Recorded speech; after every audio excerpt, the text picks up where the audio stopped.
Module 3. Communication Principles for Group Members.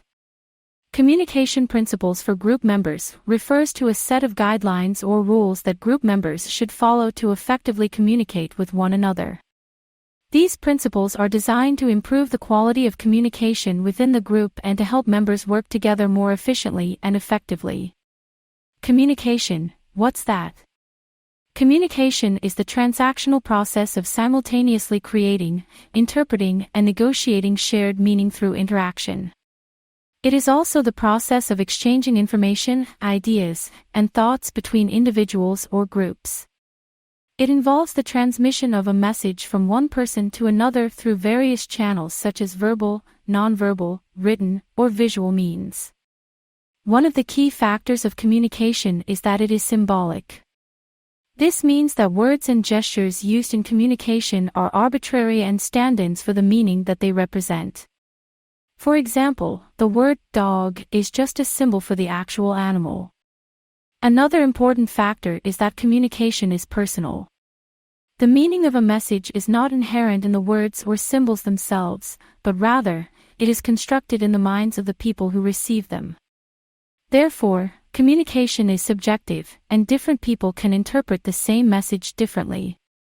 Communication is also transactional, meaning that it is a simultaneous process of creating mutual understanding between people. It involves the exchange of messages back and forth, with each participant acting as both a sender and receiver of information. In group communication, all members are responsible for ensuring that messages are accurately sent and received. Each person has a role to play in the communication process and should be actively engaged in it. To become a competent communicator, each member must be motivated, have appropriate knowledge, and have the skills to act appropriately. In the functional theory, communication in groups functions to satisfy task requirements, overcome constraints, and review the process through which the group arrived at their choices. Moreover, communication involves both content and relational dimensions. Content refers to the actual message being conveyed, while the relational dimension refers to how the message is communicated. The tone, body language, and other nonverbal cues used in communication can influence how the message is received and interpreted. Overall, communication is a vital process that enables individuals and groups to exchange information and create shared meaning. Effective communication requires active participation and responsibility from all group members, as well as an understanding of the communication process's symbolic, personal, and transactional nature. Additionally, both the content and relational dimensions of communication are essential in ensuring that messages are accurately received and understood within a group setting. Listening, receiving, interpreting, and responding to messages from other group members.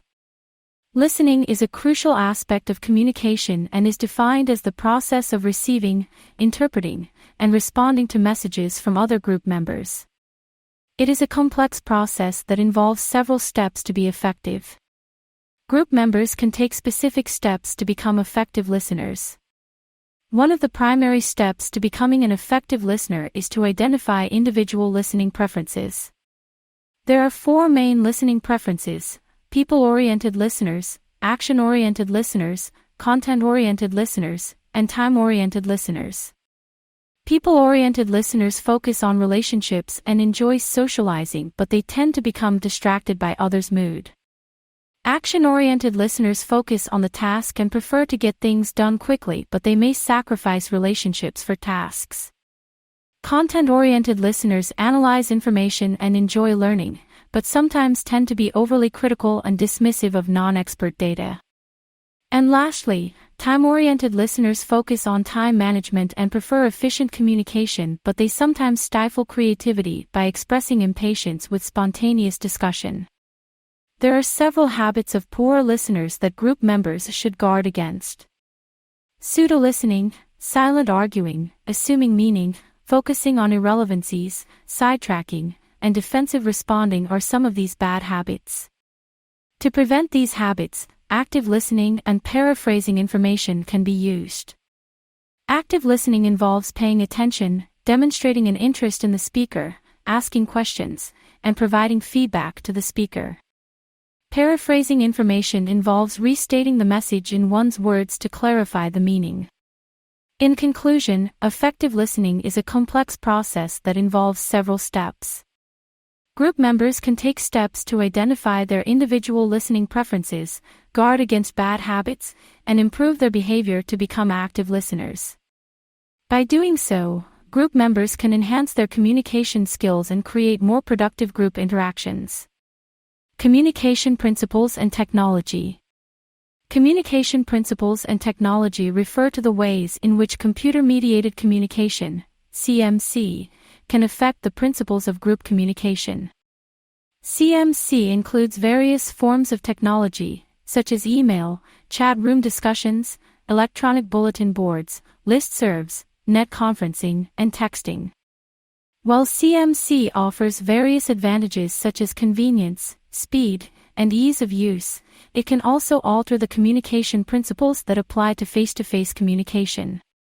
Regardless of whether a group chooses to communicate through CMC or face-to-face, the principles of effective communication remain the same. However, it is essential to understand how technology can impact these principles. For example, CMC can create communication barriers that are not present in face-to-face communication. Tone, inflection, and body language can be lost in text-based communication, leading to misunderstandings and misinterpretations. Moreover, CMC can alter the relational dimension of communication.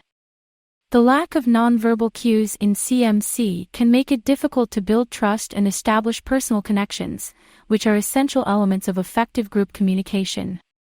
On the other hand, CMC can facilitate collaboration among geographically dispersed group members, allowing them to communicate and work together despite physical distance.